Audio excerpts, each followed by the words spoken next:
But what was the relationship? Between who? Your family and the Magliores. Okay. My father had a brother, Uncle Ernest, okay? Yeah. And Uncle Ernest and he chipped in on houses. So they would buy a house and they would make two families out of it. And they would live on one floor and we would live on the other, okay? So Uncle Ernest married Magliore, Jenny Magliore. Okay. And her family was run by a matriarch, a woman that controlled the whole family, in a very, very nice way. So we lived at 48 Prospect Street.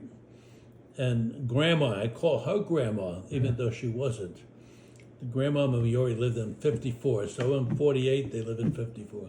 Across the street in 51 was one of his sons, okay?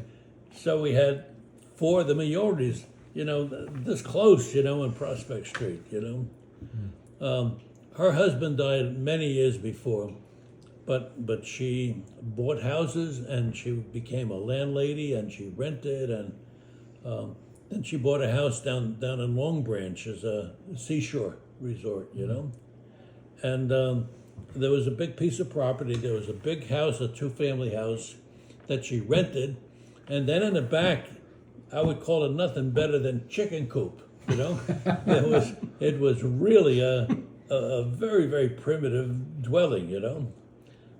Had no running water. The water was from a pump. Oh man. Wasn't the pump inside the house? Yeah, no, it was actually outside. Okay. And outside they had a table as big as that table over there, but wider, bigger. And above it they had a grapevine.